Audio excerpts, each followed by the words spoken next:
সব অনুভূতি ব্যাখ্যা করা যায় না, আবার কখনো কখনো ব্যাখ্যা করার ইচ্ছাও হয় না।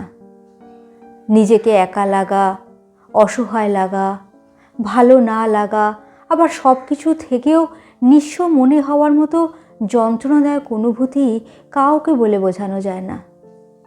মানুষ কোনো কিছু ব্যাখ্যা করতে চায় না আসলে।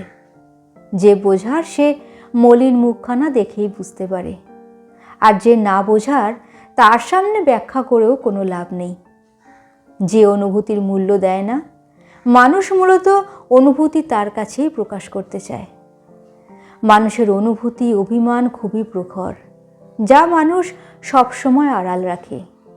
মানুষ চায় তার অনুভূতিকে কেউ বোঝার চেষ্টা করুক, তার অসহায়ত্বকে বোঝার চেষ্টা করুক।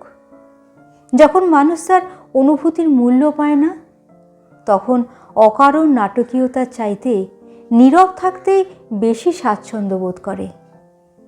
আর তার এই নীরবতার কারণে সে সব কিছুর থেকে বিচ্ছিন্ন হতে থাকে। পৃথিবীতে সবচাইতে কঠিন ভাষা হচ্ছে নীরবতার ভাষা, যা সবাই পড়তে বা বুঝতে পারে না। কিছু কিছু অনুভূতি এতটাই যন্ত্রণা দেয় মানুষকে, যা মানুষ বাধ্য হয় গোপন রাখতে। যে ভালোবাসে, গুরুত্ব দেয়, যে চেনে এবং বোঝে, তার কাছে অনুভূতির কোনো ব্যাখ্যা করার প্রয়োজন হয় না।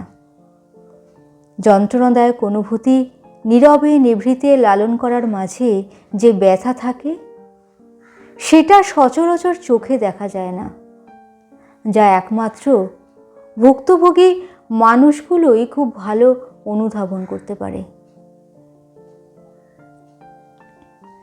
কলমে মো ফাহাদ মিয়া, কণ্ঠে শ্রীপর্ণা।